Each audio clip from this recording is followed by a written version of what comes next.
नमस्कार। कैसे हैं आप सब। तो स्वागत है एक बार फिर से यार नीट एक्सप्रेस की क्लास में। और आज का हमारा टॉपिक है पौधों में परिवहन। पौधों में परिवहन यानी ट्रांसपोर्ट इन प्लांट। मेरा नाम सौरभ पांडे। और क्योंकि हम लोग ये क्लास ऑलरेडी उम्मीद बैच में पढ़ चुके हैं तो आज करने हमें बहुत सारे PYQ। शुरू किया जाए यार। कैसे सवाल करने हैं, क्या सवाल करने हैं, तैयार है आप सब इस चैप्टर को लेके? ठीक है। पढ़ने में बहुत मजा आया था, मेरे पास बहुत सारे बच्चों ने कहा था बहुत मजा आया इस चैप्टर में। लेकिन मजे से ज्यादा अब सवाल भी तो होने चाहिए। तो देखते हैं क्या सवाल आप कितने कर पाते हैं इस चैप्टर के। शुरू किया जाए यार। ठीक है, देखते हैं आज क्या सवाल।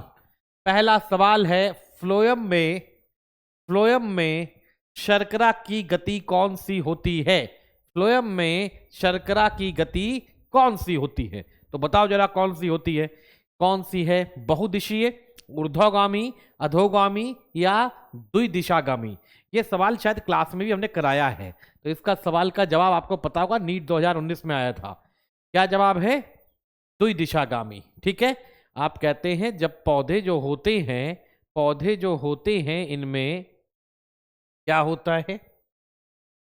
पत्ती अपना खाना बनाती है किसके द्वारा? प्रकाश संश्लेषण के द्वारा। प्रकाश संश्लेषण के द्वारा अपना खाना बनाती है।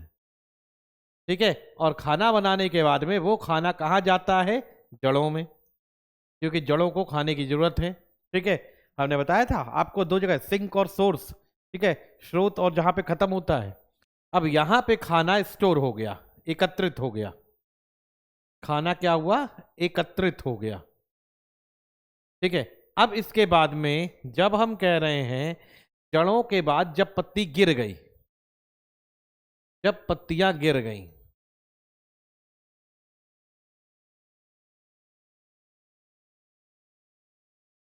तो आप कह रहे हैं यही खाना जड़ों से वापस ऊपर तक आता है। यही खाना जड़ों से ऊपर तक आता है। तो दो दिशी में हो गया, दो दिशागामी। आगे बढ़ते हैं। रात्रि में या पूर्ण प्रातःकाल में घास की पत्तियों के शीर्ष से जल के द्रव अवस्था में निकलने को सुगम बनाने में कौन सी प्रक्रिया उत्तरदायी है? क्या बताया था हमने? कभी कभी ऐसा होता है कि पौधों की पत्तियों की ऊपर पानी की बूंदें दिखती हैं। ये ओस नहीं होती, ये बात हम लोग क्लास में पढ़ चुके हैं। तो पानी की बूंदें किस प्रक्रिया के द्वारा बाहर आती हैं? जीव द्रव्य कुंचन, बाष्पोत्सर्जन, मूलदाब या अंताशोषण? बताओ जरा किस प्रक्रिया के द्वारा आप कह रहे हैं ये पानी की बूंदें ऊपर जड़ती हैं? कौन प्रक्रिया इसके लिए उत्तरदायी है? तो हमने आपको बताया था मूलदाब। जब जड़ें ज्यादा जल अवशोषित कर लेती हैं और ऊपर की तरफ एक धक्का मारती हैं, तो वो जो ऊपर की तरफ धक्का मारती हैं उसकी वजह से ये पानी की बूंदें आपको दिखती हैं। ठीक है। तो ये हो गया मूलदाब। क्या हो गया? मूलदाब। आगे बढ़े, अगला सवाल देखें।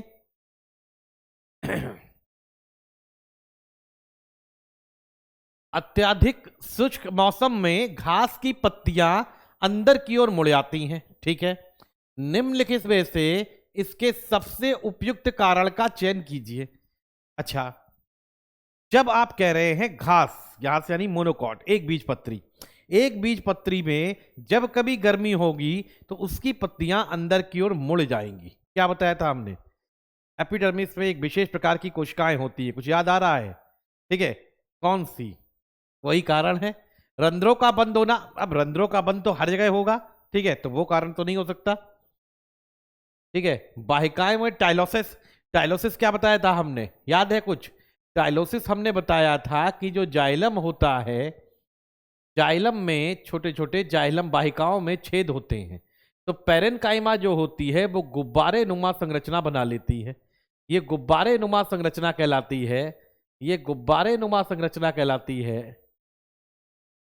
गुब्बारे नुमा संरचना जो कहां बन रही है? जाइलम वाहिकाओं के अंदर। कौन बना रहा है? जाइलम वाहिकाओं के अंदर।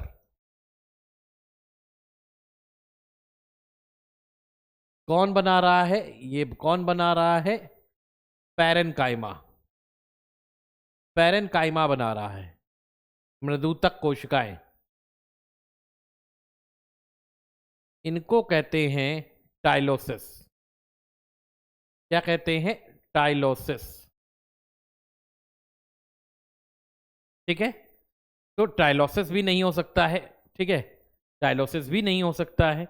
स्पंजी पर्णमोद्युतक में वायु स्थानों का सिकुड़ना नहीं। वायु स्थान तो आपको उन पौधों में मिलते हैं जो कि आप कहते हैं जलीय होते हैं। तो जवाब क्या होगा? बुलीफॉर्म कोशिकाओं का शिथिल होना। बुलीफॉर्म कोशिकाओं का शिथिल होना। बुलीफॉर्म कोशिकाएं आपको मोनोकॉट में मिलती हैं, एक बीजपत्री में यानी घास में मिलती हैं, और घास के अंदर ये बुलीफॉर्म कोशिकाएं फिर शुष्क हो जाती है। ठीक है, शिथिल हो जाती है, सॉरी। इसके बाद है निम्नलिखित में से कौन सा मानदंड संसाधित अभिगमन से संबंधित नहीं होता? कौन सा मानदंड संसाधित अभिगमन पर संबंधित नहीं होता है? तो देखते हैं संसाधित से कौन सा नहीं होता है। अभिगमन संतृप्तता। संतृप्तता, सैचुरेशन। हमने आपको बताया था कि मान लेते हैं ये कोशिका है, ठीक है, तो अंदर जाने के लिए यहां पे आपको कुछ प्रोटीन मिलते हैं। ठीक है, अब ये प्रोटीन की संख्या पर निर्धारित करेगा कि वो कितने ज्यादा संतृप्त हैं। ठीक है, मान लो दो हैं, दो में एक काम कर रहा है या दोनों काम कर रहा है। अगर दोनों काम कर रहे हैं तो अपक्रिया की दर उससे ज्यादा नहीं बढ़ सकती। तो संतृप्तता आप कह रहे हैं संबंध रखती है, नहीं रखती नहीं है। उच्च चयनिता बिल्कुल होता है। ये पंप जो होते हैं, सॉरी, ये जो आप कह रहे हैं चैनल होते हैं, ये चैनल आप कह रहे हैं उच्च चयनिता वाले होते हैं। ठीक है, यहां पे जिन्हें हम कहते हैं ये प्रोटीन के जो वाहक है, ये आप कह रहे हैं विशिष्ट होते हैं। पहली बात, हमने आपको 3 करैक्टर बताए थे। विशिष्ट होते हैं, दूसरा संतृप्त होते हैं, और तीसरा उच्च चयनिता वाले होते हैं। ठीक है, उच्च चयनिता वाले होते हैं, चयन करते, सिलेक्टिव होते हैं, इसी को ले जाएंगे, दूसरे को नहीं ले जाएंगे। हर किसी प्रोटीन की अपनी एक खासियत होती है, उसी को ले जाती है।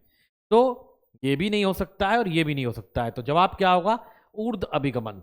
ऊर्ध्व अभिगमन नहीं होता है।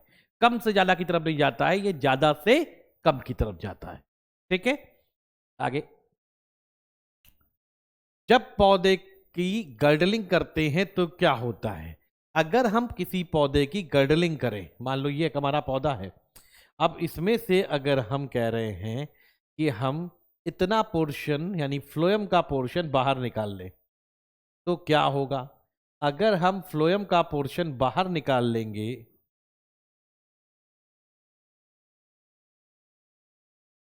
तो सीधी बात है,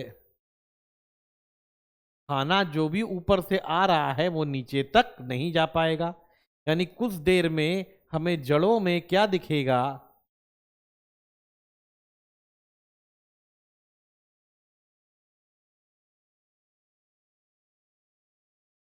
ये जितना पोर्शन हटा दिया है, अब यहां पे खाना इसके नीचे से नहीं जा पा रहा है। ये सिर्फ जाइलम का भाग है। तो जब खाना जा नहीं पा रहा है तो यही फूलने लग गया थोड़ी देर में, ये एरिया फूलने लग जाएगा, जबकि ये एरिया कैसा हो जाएगा? मृत। यानी जड़ें कैसी हो जाएंगी? मृत हो जाएंगी। तो जवाब क्या होगा? जड़ें सर्वप्रथम मृत हो जाती हैं। जड़ें सर्वप्रथम मृत हो जाती हैं। आगे बढ़ते हैं। अगला सवाल है, द्वार कोशिकाओं को घेरने वाली विशिष्टीकृत बाह्य त्वचा कोशिकाओं को क्या कहते हैं? द्वार कोशिकाओं को घेरने वाली बात कर रहे हैं। आप याद करिए जरा, द्वार कोशिकाएं जो होती हैं, इनके चारों तरफ जो कोशिकाएं होती हैं उन्हें हमने क्या नाम दिया था? याद करो जरा, ये कौन सी कोशिकाएं थी और ये कौन सी कोशिकाएं थी? क्या नाम दिया था हमने? सहायक कोशिकाएं। क्या नाम दिया था हमने? सहायक कोशिकाएं। ठीक है, ये नाम दिया था। ठीक है, याद रखिएगा सब। पढ़ चुके हैं सारे सवाल। मानक तापमान पर शुद्ध जल का जल विभव समान होता है। कितना? मानक तापमान पर शुद्ध जल का जल विभव कितना होता है? वाटर पोटेंशियल कितना होता है? क्या पढ़ाया था? वाटर पोटेंशियल कितना होता है उसे मानते हैं 0। कितना मानते हैं? 0। और जब उसमें हम कहते हैं हम कोई सल्यूट या विलय डालते हैं, तो विलय डालने के बाद में उसका वाटर पोटेंशियल लेस देन 0 हो जाता है, 0 से कम हो जाता है जल विभव। ठीक है, कोशिका में सोडियम पोटेशियम का पंप होना किसका उदाहरण है? कोशिका में सोडियम पोटेशियम पंप का किसका हो, अच्छा सोडियम पोटेशियम पंप जो है किसका उदाहरण है? ठीक है, तो आप कह रहे हैं सोडियम पोटेशियम पंप का क्या होना उदाहरण है, बताओ जरा। परासरण का बताओ जरा। ठीक है, बताओ फटाफट,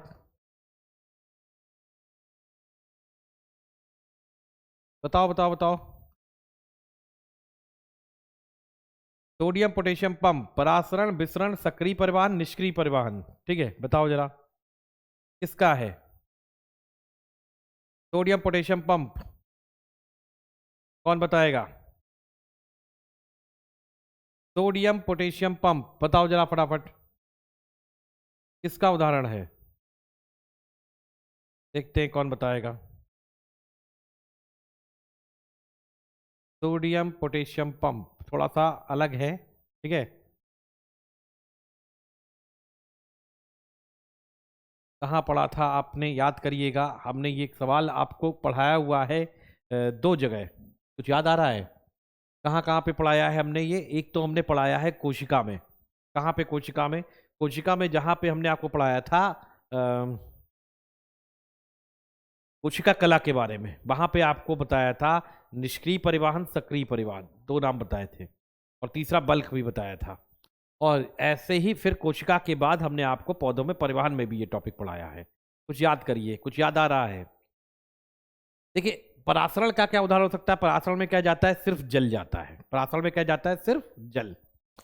विसरण में, विसरण में आयन नहीं जा रहे हैं, तो ज्यादा विसरण में जा रहे हैं, विसरण में नॉर्मली नहीं जा रहे हैं।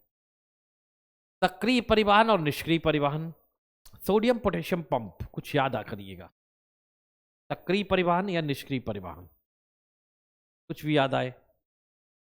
जब हम पंप की बात कर रहे हैं तो बात हो रही है, पंप का नाम लगते ही किसकी बात हो रही है? जब कभी पंप लगा, पंप का मतलब क्या है? सक्रिय परिवहन। क्या है? सक्रिय परिवहन, याद रखिएगा। जहां कहीं भी पंप लगा हो, पंप का मतलब है वो सक्रिय परिवहन है। ठीक है, तो यहां पे आंसर होगा सक्रिय परिवहन। ये आप पढ़ चुके हैं वैसे। ठीक है, अगला उदाहरण देखिए क्या है। रंध्रों के खुलने और बंद होने का क्या कारण है? रक्षक कोशिकाओं की स्थिति में परिवर्तन। क्या रक्षक कोशिकाओं की स्थिति में परिवर्तन होता है? क्या ऐसा होता है कि ये कोशिकाएं फूलें और बंद हों? बिल्कुल होता है। अगर ये कोशिकाएं फूलेंगी नहीं तो ये छिद्र खुलेगा नहीं। होता है। प्रत्येक रक्षक कोशिकाओं की आंतरिक भित्ति मोटी और तन्य होती है। बिल्कुल होती है। आंतरिक भित्ति मोटी होती है और बाहरी भित्ति पतली होती है। ये भी सही है। रक्षक कोशिकाओं के सेलुलोज माइक्रोफाइब्रिल अरीय रूप से विकसित होते हैं। बिल्कुल, यहाँ पे सेलुलोज के माइक्रोफाइब्रिल अरीय रूप से मिलते हैं, तो ये भी सही है। यानी उपरोक्त सभी बिल्कुल सही हैं। उपरोक्त सभी पॉइंट बिल्कुल सही हैं। आगे बढ़ते हैं। शर्करा का सक्रिय स्थानांतरण होता है। शर्करा जो है पौधे में, वो आप कहते हैं पत्ती से जड़ या जड़ से पत्ती तक जो जाती है वो सक्रिय परिवहन करती है। सही बात है। कहां से कहां करती है? मीजोफिल कोशिकाओं से बेसल्स तक। बेसल्स यानी जाइलम, तो जाइलम का तो खाने से कोई लेना देना नहीं है। बेसल से मीजोफिल कोशिकाएं नहीं। मीजोफिल कोशिकाओं से चालनी नलिकाएं। मीजोफिल कोशिकाओं से यानी पत्ती से, क्या चालनी नलिकाओं में सक्रिय परिवहन होता है? और चालनी नलिकाओं से मीजोफिल कोशिकाओं में, तो चालनी नलिकाओं से मीजोफिल कोशिकाओं में आप कहते हैं सक्रिय परिवहन होता है। ठीक है, आगे बढ़ते हैं। पादप पत्ती से जल बाष्प रंध्रों के द्वारा बाहर आता है। प्रकाश संश्लेषण के दौरान उसी रंध्र से CO2 पादप में विसरित होती है। अच्छा, पादप पत्ती से जल बाष्प रंध्रों के द्वारा बाहर आता है। अच्छा, प्रकाश संश्लेषण के दौरान उसी रंध्र से CO2 पादप में विसरित होती है। बिल्कुल सही बात है। उपयुक्त कथनों में एक विकल्प चुनिए। अच्छा, दोनों प्रक्रियाएं एक संग नहीं हो सकती। दोनों प्रक्रियाएं एक संग हो सकती हैं क्योंकि जल और CO2 का विसरण गुणांक भिन्न है। उपरोक्त प्रक्रियाएं केवल रात में हो सकती हैं। एक प्रक्रिया दिन में और एक प्रक्रिया रात में हो सकती है। क्या आपको सही लग रहा है इसमें? ठीक है, क्या सही लग रहा है इसमें, बताओ जरा। क्या सही लग रहा है बताओ जरा फटाफट।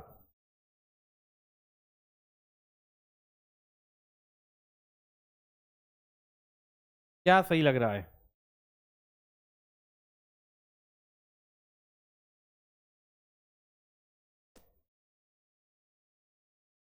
बताओ, क्या सही लग रहा है?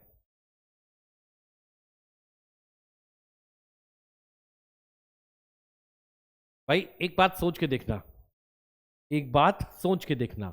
आप कह रहे हो कि पानी बाहर निकल रहा है, ठीक है, पानी बाहर निकल रहा है जब उसके ऊपर सूर्य का प्रकाश पड़ रहा है बाष्पोत्सर्जन के द्वारा। लेकिन जब छेद खुला हुआ है तो क्या गैस अंदर नहीं आ सकती? गैस और पानी की अपनी अलग अलग तरीके हैं, प्रोसेस अलग अलग है, विसरण गुणांक अलग अलग है। तो ऐसा नहीं होता है कि दोनों एक संग नहीं होते, ठीक है, ऐसा बिल्कुल नहीं होता है। अब आप सोच के देखो, अगर आप सांस ले रहे हो तो क्या दोनों नाक से अलग अलग नहीं ले रहे हो? क्या एक ही नाक से पहले एक बार में लोगे? ऐसे बंद कर दो अलग बात है, सामान्य तो दोनों से ले सकते हो ना, दोनों अपनी अलग अलग फंक्शनिंग कर रहे हैं, सिंपल सी बात है, ठीक है। तो दोनों प्रक्रियाएं एक संग हो सकती हैं, दोनों प्रक्रियाएं एक संग हो सकती हैं। अच्छा एक चीज जरा देखना, एक चीज मेरे दिमाग में आई थी, पिछला वाला क्वेश्चन जो है, शर्करा का सक्रिय परिस्थानांतरण होता है, यहाँ पे ध्यान रखना। वैसे देखा जाए तो एक चीज दिमाग में थी, इस सवाल का वैसे प्रॉपर एक सही आंसर इसलिए नहीं है क्योंकि मीजोफिल कोशिकाओं से चालनी नलिकाओं में भी ऐसे ही जाता है सक्रिय परिवहन। तो ये क्वेश्चन वैसे गलत है, ठीक है, क्योंकि इस क्वेश्चन के दोनों ऑप्शन सही हैं, ये वाले दोनों में ही सक्रिय परिवहन होता है, ठीक है। याद हमें की दिमाग में थी कि यहां से जब आप कह रहे हैं चालनी नलिकाओं में जाएगा तब भी सक्रिय परिवहन है, और फिर यहां से बाहर निकलेगा तब भी तो आप कह रहे हैं सक्रिय परिवहन है। याद करिएगा, एक बार कॉन्सेप्ट पढ़ाया था हमने, ये भी तो सक्रिय परिवहन होता है, तो दोनों ही सक्रिय परिवहन है यार, एक कोई नहीं है, ठीक है। याद रखना, तो क्वेश्चन गलत है यहाँ पे पर्टिकुलर, ये क्वेश्चन जो दिया हुआ है ये क्वेश्चन गलत है यहाँ पे, देखा जाए। आगे बढ़ते हैं। फ्लोएम रस मुख्यतः बना होता है, फ्लोएम रस किसका बना होता है बताओ जरा फटाफट।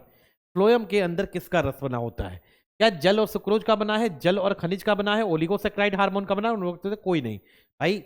फ्लोएम के अंदर क्या मिल सकता है? फ्लोएम के अंदर सुक्रोज मिलता है क्योंकि सुक्रोज खाना है, और इसके अलावा क्या मिल सकता है? तो जल मिलेगा, तो जल और सुक्रोज मिलेगा, ठीक है। आगे बढ़ते हैं, जल और सुक्रोज के बाद अगला सवाल देखते हैं भाई क्या है। एक वाइटल फोर्स सिद्धांत, हाँ, वाइटल फोर्स सिद्धांत, ये हालांकि एनसीईआरटी में नहीं है लेकिन चलिए नाम आ गया है तो पढ़ते हैं। जल परिवहन यानी असेंट ऑफ सब कॉर्टेक्स से सबसे अंदर वाली परत में सक्रिय पल्सेशन के कारण होता है। ये सिद्धांत किसने दिया था?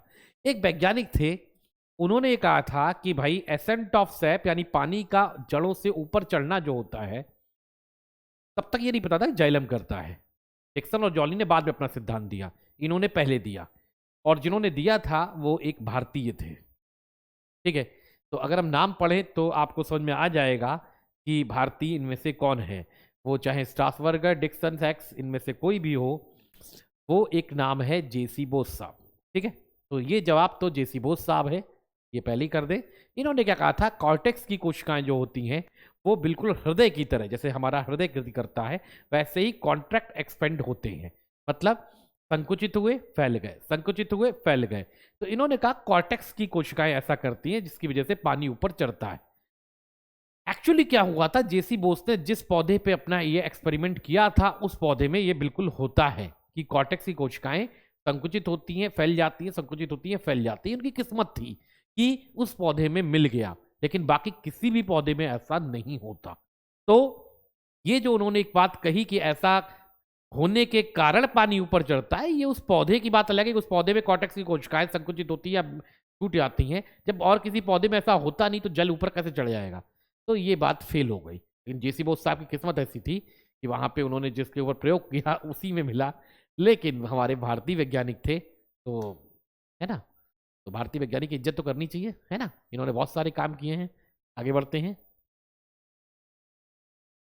एक्सपेरिमेंट फेल होते रहते बेटा, वैज्ञानिक तो अपनी बात कहेंगे ना, वैज्ञानिक कहेंगे, चलते भी हैं। कई बार ऐसा होता है प्रयोग सफल होते हैं, कई बार असफल होते हैं, लेकिन कोशिश करनी चाहिए। जैसे आज आप कोशिश कर रहे हो नीट की तैयारी की, आज आप भी तो वही कोशिश कर रहे हो। क्या कोशिश हमेशा कामयाब हो जाती है? जरूरी नहीं कोशिश कामयाब हो जाए पहली बार में, हो सकता है कभी कभी दूसरी बार का भी आपको या तीसरी बार का भी सपना देखना पड़ जाए। लेकिन इसका यह मतलब नहीं कोशिश छोड़ देंगे, हम हिम्मत नहीं हारेंगे। कोशिश करना अपने आप एक बहुत बड़ी बात है। आप जो कोशिश कर रहे हो ना, इसके लिए आपको इनाम मिलना चाहिए कि आप नीट के लिए सोच रहे हो। आज अगर देखा जाए तो आज आपकी ऑलरेडी मेरे ख्याल में 16 तारीख या 17 तारीख, कौन सी तारीख है, 16 है आज, तो 16 तारीख हो चुकी है कल से, हाँ 16। अब 16 अप्रैल हो चुकी है, 7 अप्रैल को पेपर है, करीब करीब 20 दिन है। तो आज भी आपके अंदर वो जज्बा है, ये इस बहुत बड़ी बात है, वो जज्बा है कि हम नीट निकालेंगे। ये जज्बा चाहिए अगर नीट में सिलेक्शन चाहिए तो, इसी जज्बे से पढ़ो, दिन रात एक कर दो, है ना। सिलेक्शन होना ना होना आपके हाथ में नहीं है, आपके हाथ में है पढ़ाई, बस वो पढ़ाई करो जितनी कर सकते हो। अगला सवाल, रंध्रीय उपकरण के लिए निम्न में से कौन सा कथन सत्य नहीं है। रंध्रीय उपकरण के लिए निम्न में से कौन सा कथन सत्य नहीं है। ठीक है, रंध्र की बात कर रहे हैं उसके लिए। रक्षक कोशिकाएं अपरिवर्तनीय रूप से क्लोरोप्लास्ट और माइटोकॉन्ड्रिया रखती हैं। रक्षक कोशिकाएं हमेशा सहायक कोशिकाओं से घिरी होती हैं। गैसीय आदान प्रदान में स्टोमेटा सम्मिलित होता है। रक्षक कोशिकाओं की आंतरिक भित्ति मिट्टी होती है, वो मोटी होती है। ठीक है, बताओ जरा इनमें से कौन सा जवाब सही हो सकता है। क्या लग रहा है कि इसमें से कौन सा कथन जो है वो सत्य नहीं है। ठीक है, इन्होंने कहा है, फिर से एक बार हम बोल दे रहे हैं क्या क्या इन्होंने कहा है। इनका कहना है कि भाई रक्षक कोशिकाओं में क्लोरोप्लास्ट और माइटोकॉन्ड्रिया होता है, ये बात तो सही है। इन्होंने कहा कथन सत्य नहीं है, वो बताना है। कैसी आदान प्रदान में स्टोमेटा शामिल होते हैं, बिल्कुल सही बात है। आंतरिक भित्ति मोटी होती है, ये भी सही बात है। हमेशा सहायक कोशिकाओं से घिरे होते हैं, ऐसा नहीं होता, कई बार ऐसा होता है सहायक कोशिकाओं से नहीं भी घिरे होते, तो ये एक कथन इनका सही नहीं है, हमेशा नहीं लगाना चाहिए था। अगला सवाल, गटेशन होने का मुख्य कारण क्या है। गटेशन, बिंदु श्रावण, पानी का बूंदों के रूप में पत्ती से बाहर निकलना, पत्ती या बाहरी भागों से पानी का बूंदों के रूप में बाहर निकलना गटेशन कहलाता है, बिंदु श्रावण कहलाता है। अंतःशोषण, परासरण, धनात्मक मूलदाब या बाष्पोत्सर्जन, कौन मुख्य कारण है। जवाब क्या होगा बताओ फटाफट, अभी क्या बताया था, धनात्मक मूलदाब। ठीक है, ये अभी बता चुके हैं। अगला क्या है, कैम प्लांट्स में स्टोमेटा, कैम पौधे C3C4 कैम बताया था। डार्क रिएक्शन या अंधकार रिएक्शन में, ये जो तुमने बताई थी, अंधकार अपक्रिया में C3C4 कैम, और कैम की फुल फॉर्म भी बताई थी हमने। इनमें स्टोमेटा रात में खुलते हैं, स्टोमेटा रात में खुलते हैं, तो कभी नहीं खुलते, हमेशा खुले रहते हैं। रात में, दिन में बंद होते हैं, रात में खुलते हैं। ठीक है, ये जवाब है। आगे, काष्ठीय पौधों के तने में आंतरिक ऊतक और बाहरी वातावरण के मध्य गैसों का आदान प्रदान कैसे होता है। अच्छा, तना है, तने में क्या ऐसे कोई छिद्र होते हैं, क्या ऐसे कोई छिद्र होते हैं जिनसे कि आप कह रहे हैं, जिनसे कि आप कह रहे हैं क्या हो जाए, जिनसे कि आप कह रहे हैं क्या हो जाए, आदान प्रदान हो जाए, जिनसे कि आप कह रहे हैं क्या हो जाए, आदान प्रदान हो जाए, ये अंदर चली जाए कैसे। इन छिद्रों को क्या कहते हैं, लेंटिसिल, क्या कहते हैं, लेंटिसिल। ठीक है, तो एरेनकाइमा, स्टोमेटा, न्यूमेटोफोर, ये लिखा है लेंटिकल्स। ठीक है, लेंटिसिल्स। आगे, अगला सवाल क्या है, रंध्रों की गतिशीलता किससे प्रभावित नहीं होती। अच्छा, प्रभावित नहीं होती, किससे नहीं होती है, तापमान से, प्रकाश से, ऑक्सीजन से, CO2 से। तापमान से प्रभावित होगी, आपको पता है टेम्परेचर से डिपेंड करेगा। ठीक है, अब अधिक तापमान में, बहुत अधिक तापमान में भी बंद हो जाएंगे, कम तापमान में भी बंद हो जाएंगे। प्रकाश बिल्कुल करेगा, रात में बंद हो जाते हैं, दिन में खुलते हैं। ऑक्सीजन, CO2, वातावरण में ज्यादा क्या है, ऑक्सीजन है, CO2 है। जो ज्यादा है उससे प्रभावित नहीं होगा, जो कम है उससे प्रभावित होगा। जवाब आपके सामने है, क्या, ऑक्सीजन। ठीक है, ऑक्सीजन ज्यादा है इसलिए उससे प्रभावित नहीं होगा। अगला, बाष्पोत्सर्जन द्वारा निर्मित बल कितनी ऊंचाई तक जल को ले जाने के लिए पर्याप्त दाब उत्पन्न करता है। क्या बात है, बताओ जरा, कितनी ऊंचाई तक ले जाने के लिए, एनसीईआरटी क्वेश्चन है, बिल्कुल एज सच। बताओ फटाफट, कितनी ऊंचाई तक आप कह रहे हैं ले जा सकता है, बताओ फटाफट, कितनी ऊंचाई तक ले जा सकता है। बताओ, पढ़ चुके हैं, क्या लिखा था, 130 फीट, 130 मीटर, 230 फीट, 230 मीटर, बताओ फटाफट क्या था, बताओ बताओ। मीटर और फिट में कंफ्यूजन हो सकता है बस, बाकी तो सब सही है। 130 जवाब है, ये तो आपको याद होगा। 130 में मीटर है, फिट है, ये याद है कुछ? 130 मीटर, 130 मीटर याद रखिएगा, मीटर में जवाब है, 130 मीटर ले आता है। ठीक है, आगे बढ़ते हैं। घास की पत्ती में रंध्र कैसे होते हैं? घास अभी क्या बताया था, क्या होती है? एक बीज पत्री। एक बीज पत्री में कैसे रंध्र होते हैं? क्या बताया था? कैसे होते हैं? डंबलाकार, डंबल के आकार के, डंबल, जिम्बाले, है ना? डंबलाकार, डबलाकार लिखा है, डंबला है वो। ठीक है, अच्छा भाई। पौधों में वाष्पोत्सर्जन प्रक्रिया से संबंधित सही कथन का चयन कीजिए। अच्छा, ये पौधों के लिए आवश्यक बुराई है। जल रंध्र के द्वारा जल की हानि भाप अवस्था में होती है, लेंट्रिकल्स के माध्यम से होती है। ये प्रक्रिया सीधी पौधों में रात में सक्रिय होती है। कई बार ऐसा नहीं होता, जवाब पहली बार में लिखा होता है, हमें पता होता है, फिर भी चारों ऑप्शन पढ़ रहे होते हैं। मेरा काम पढ़ना है, लेकिन आपको तो जवाब पता है, पहला ऑप्शन ही बिल्कुल सही है। ये एक आवश्यक बुराई है। बुराई इसलिए क्योंकि पानी का नुकसान हो रहा है, आवश्यक इसलिए क्योंकि गैस के विनिमय के लिए रंध्र का खुला होना बहुत जरूरी है। ठीक है, और बाकी पौधों को ये ठंडा भी करता, अलग बात है। तो ये एक आवश्यक बुराई है। ठीक है, आगे। वायु दाब के कारण बाष्पोत्सर्जन का क्या फर्क पड़ता है? वायु दाब का, ठीक है, धीरे धीरे कम होगा, तेजी से कम होगा, बढ़ेगा, अप्रभावित रहेगा। तो बाष्पोत्सर्जन पर वायु दाब का क्या प्रभाव पड़ता है? तो बाष्पोत्सर्जन जो होता है, अगर वायु दाब ज्यादा हो जाएगा तो तेजी से कम होगा। क्या होगा? कम होगा, इनवर्सली प्रोपोर्शनल होता है। इसके बाद प्रक्रिया जिसमें क्षतिग्रस्त पत्ती से द्रव्य बाहर आता है, ये तो वही बात हो गई। अगर चोट नहीं लगी है, अगर चोट नहीं लगी है, तो अगर पानी की बूंदे बाहर निकल रही तो उसे क्या कहेंगे? चोट लगेगी तो उसे ब्लीडिंग कहेंगे, बता चुके हैं हम आपको। चोट नहीं लगी है तो क्या कहेंगे? अभी क्या बताया था? गटेशन। क्या कहेंगे? गटेशन। गटेशन किसके कारण होता है? मूल दाब के कारण, बता चुके हैं आपको, मूल दाब के कारण होता है। आगे, इसके आगे क्या करना है? प्रमुख पथ जिसके द्वारा एंजियोस्पर्म में जल का स्थानांतरण होता है, तो जिसके द्वारा जल का स्थानांतरण होता है वो पथ कौन सा है? तो भाई कौन सा है, बताओ जरा वो पथ जल के स्थानांतरण के लिए? जाइलम फ्लोएम द्वारा? क्या फ्लोएम द्वारा जल का स्थानांतरण होता है? नहीं। सीप ट्यूब फ्लोएम के द्वारा? नहीं, फ्लोएम तो होता ही नहीं है। फ्लोएम के सीप कोशिकाओं द्वारा? कैसी बात कर रहे हो भाई, फिर फ्लोएम। जाइलम वेसल्स द्वारा? ये जवाब है, जाइलम वेसल्स द्वारा। फ्लोएम तो हो ही नहीं सकता। ठीक है, आगे बढ़ते हैं। क्या है आगे इसके बाद भाई? मूल दाब किसकी वजह से विकसित होता है? बताओ जरा, मूल दाब किसकी वजह से विकसित होता है? बताओ जरा, फटाफट फटाफट पढ़ो और बताओ, मूल दाब किसकी वजह से विकसित होता है? यहां पे जरा बताओ, मूल दाब की वजह क्या है? फटाफट करो यार। ठीक है, आहा, कितना टाइम, कितना टाइम लगेगा? मूल दाब की वजह भी इतनी देर लगेगी? ऐसी बातें मत करो भाई, ऐसी बातें मत करो, डराओ नहीं। ठीक है, ऐसी बातें मत करो, डराओ नहीं। तुम लोग तो डरा रहे हो।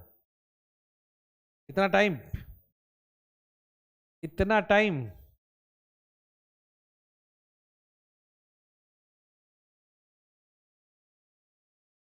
मृदा में निम्न परासरणी विभव के कारण मूल दाब होता है? नहीं। निष्क्रिय अपसोचन के कारण? नहीं, नहीं, कभी नहीं। ठीक है, मूल दाब बाष्पोत्सर्जन के बढ़ाव के कारण? नहीं। सक्रिय अपसोचन के कारण? जी, सक्रिय अपसोचन के कारण। किसके कारण? सक्रिय अपसोचन के कारण। याद रखा करो यार ऐसी बातें, है ना? फैसिलिटेड ट्रांसपोर्ट से संबंधित विभिन्न कथनों पर विचार कीजिए, विचार करिए जरा। एटीपी ऊर्जा की आवश्यकता होती है? नहीं होती है। फैसिलिटेड ट्रांसपोर्ट की बात हो रही है, यानी सुसाध्य विसरण। ट्रांसपोर्ट स्वतंत्र होता है? बिल्कुल होता है। उच्च चयनित होता है? होता है। विशेषीकृत जल्दी गुणों की आवश्यकता होती है। अपहिल ट्रांसपोर्ट होता है? डाउनहिल होता है? तो बी सी डी सही है, बी सी डी सही है। अपहिल मतलब क्या बताया था? अपहिल तो याद होगा ना, क्या बताया था? कम से ज्यादा, ऐसा नहीं होता, ज्यादा से कम की तरफ। तो ऑप्शन पढ़ लो, बी सी डी सही है, ए बी ए ई गलत है, ए बी सी प्रासंगिक है, गलत है, सी डी ई ई नहीं, गलत है, PCE नहीं, PCD यही आंसर है बस। PCD सही है और AB सही नहीं है। ठीक है। रंध्र के खुलने का आधारभूत कारण क्या है? रंध्र खुलने का आधारभूत कारण क्या है? बाह्य परासरण, अंतःपरासरण, कोशिका रस की सांद्रता में कमी, या रसायन रक्षक कोशिकाओं में जीव द्रव्य कुंचन। बताओ जरा क्या कारण है? ठीक है। रंध्र खुलने का क्या कारण है? रंध्र खुलने का कारण क्या है, जरा याद करके देखो। अगर हम कहें रंध्र बंद हो, ये रंध्र बंद है, ठीक है, ये रंध्र है बंद। अब ये खुलेगा कब? जब आप कह रहे हैं ये बंद है, जब आप कह रहे हैं इसमें पानी आएगा। जब इसमें पानी आएगा तो पानी आके बाहर की ओर दाब लगाएगा तो ये वाली झिल्ली भी खुल जाएगी, और कुछ देर बाद हमें ये दिखेगा कि ये रंध्र खुल गया है, ये रंध्र खुल गया है, ये रंध्र खुल गया है, इस तरीके से खुल गया इतना बड़ा। तो इसका मतलब है ये क्या है? अंतःपरासरण के कारण हो रहा है, पानी के अंदर आने की वजह से हो रहा है। किसकी वजह से हो रहा है? अंतःपरासरण। आगे बढ़ते हैं। कॉलम को मैच करना है, वो भी वैज्ञानिकों के नाम को। ठीक है, तो वैज्ञानिकों के नाम को मैच करना है, फटाफट कर लो। रिले पंप सिद्धांत कर लेंगे, वाष्पोत्सर्जन, खिंचाव सिद्धांत, मास फ्लो, स्पंदन सिद्धांत। अब अभी इसमें से कुछ नाम अभी बताए थे। ठीक है, स्पंदन सिद्धांत अभी हमने बताया, जेसी बोस। मास फ्लो हाइपोथेसिस क्या बताया था हमने? मंच, अर्नेस्ट मंच, ये रहा। वाष्पोत्सर्जन खिंचाव सिद्धांत, डिक्सन जॉली। ठीक है।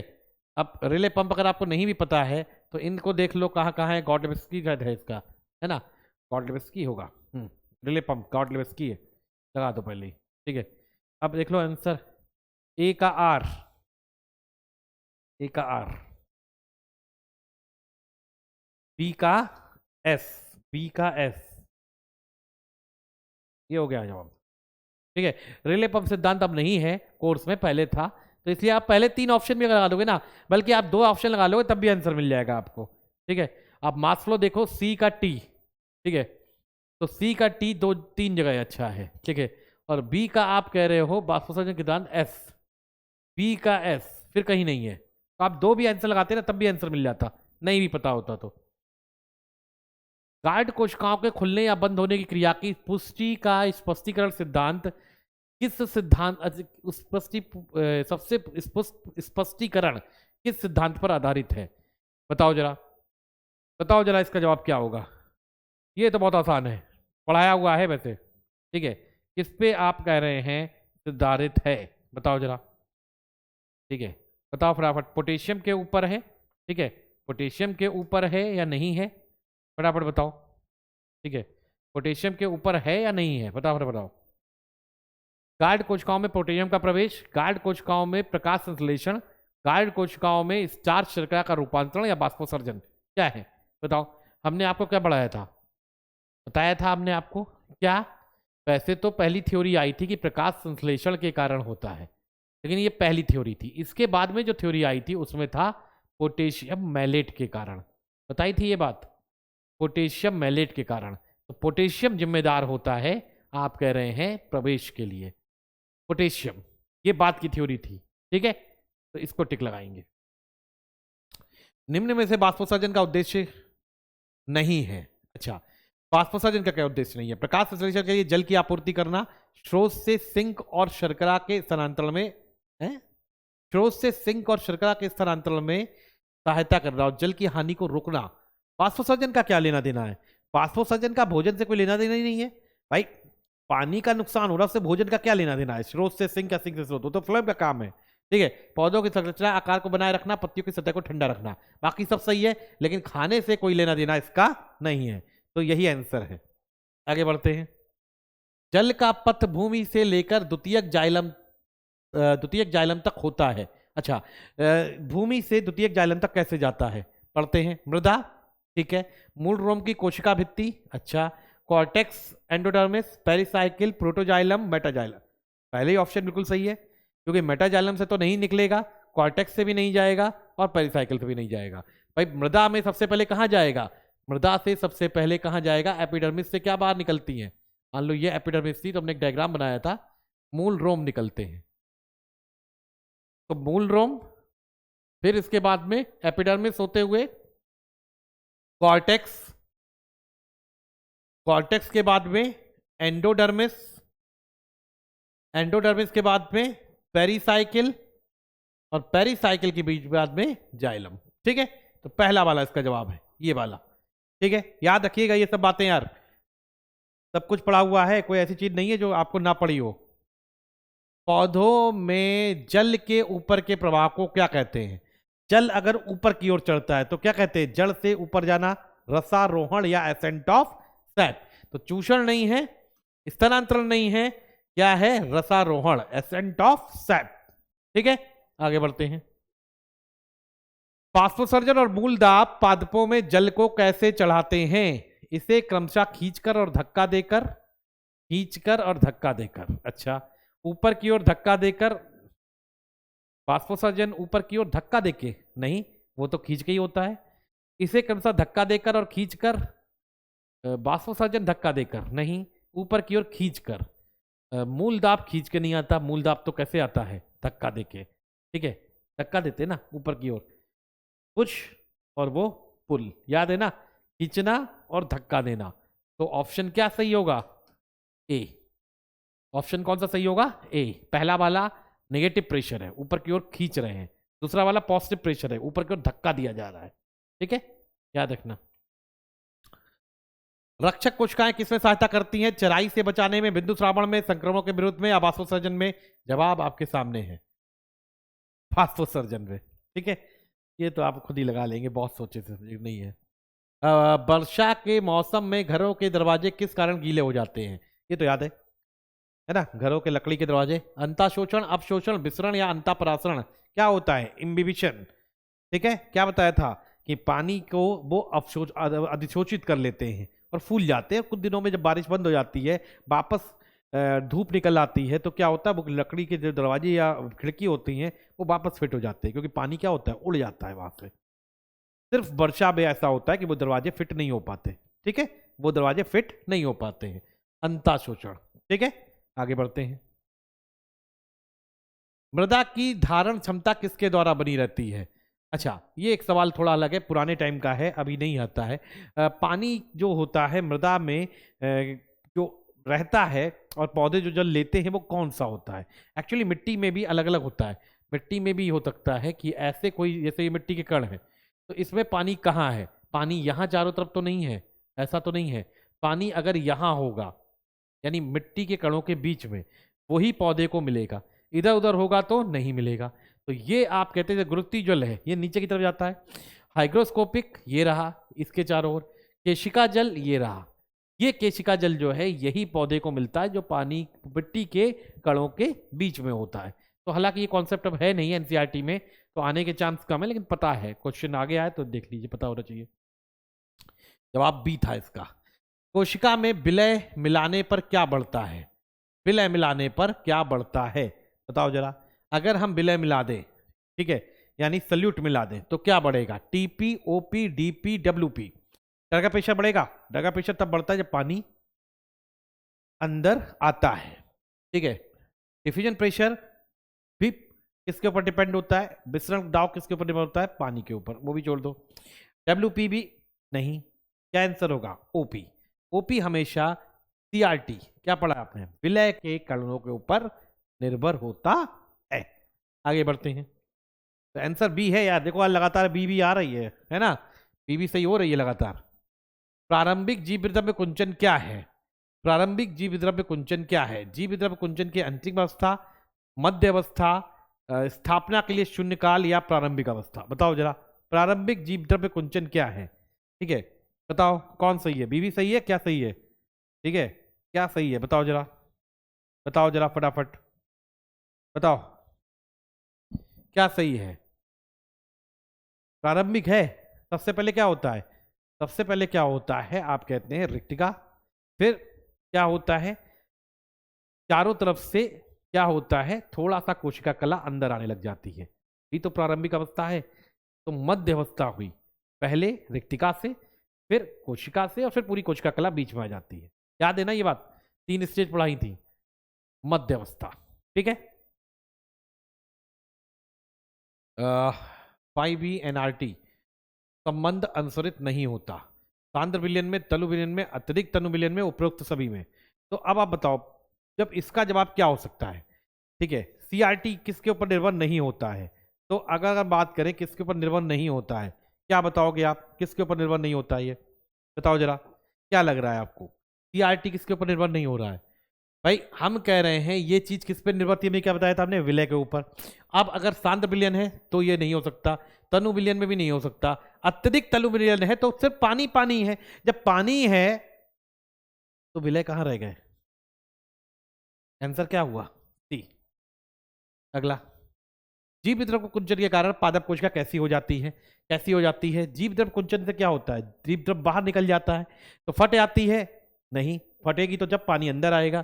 फूल जाती है? ऐसी बातें कर रहे हो। स्फीति हो जाती है और शिथिल हो जाती है। तो शिथिल हो जाती है, कैसी हो जाती है? शिथिल हो जाती है। स्फीति तो फूलेगी, ठीक है, वो चीज है। इसके बाद, पतली नलिकाओं में वृद्धि की क्षमता और खिंचाव बल के विरुद्ध क्षमता को क्रमशः क्या कहते हैं? पतली नलिकाओं में, पतली नलिकाओं में अभी क्या हमने बताया था, इस तरीके से पानी ऊपर चढ़ता रहता है, तो इसके लिए क्या कहलाता है? हमने बाष्पोत्सर्जन में क्या पढ़ाया था? बाष्पोत्सर्जन कह रहे हैं वहां पे डिक्सन जॉली में एक टर्म पढ़ाया था, केशकीय, कैपिलरी, बताया था, केशकीय सिद्धांत। तो इसके लिए केशकीय सिद्धांत और तन्य क्षमता, इनके बीच में तनाव कितना है, ठीक है, पृष्ठ तनाव कितना है, ये बहुत जरूरी है कि ये आपस में टूटे ना। अगर ये वाटर कॉलम टूट गया तो दिक्कत होगी, ठीक है, तो ये ना टूटे, तो इसलिए केशकीय और तन्य क्षमता पर यह निर्भर होता है। ठीक है, बात समझ में आ रही है? आगे बढ़े, लीजिए साहब, आगे बढ़ने का नंबर ही नहीं आया, धन्यवाद, हो गया। यानी ये आज का चैप्टर यहाँ पे खत्म हो रहा है। इतनी बात में आपने कितने सवाल सही किए, कितने गलत, बताइएगा, ठीक है। उम्मीद कर रहे हैं आपने ज्यादा से ज्यादा सवाल बेहतर किए होंगे, अच्छे किए होंगे, सही किए होंगे, और ये चैप्टर आपको पूरे से अच्छे से समझ में आ गया होगा। अगला चैप्टर हमारा है प्रकाश संश्लेषण। फिर से एक बार हमारी मुलाकात होगी प्रकाश संश्लेषण में। तब तक के लिए नमस्कार, बाय बाय। मुलाकात होती है बाकी उम्मीद बैच में लाइव क्लास में अगली, ठीक है, ओके बाय।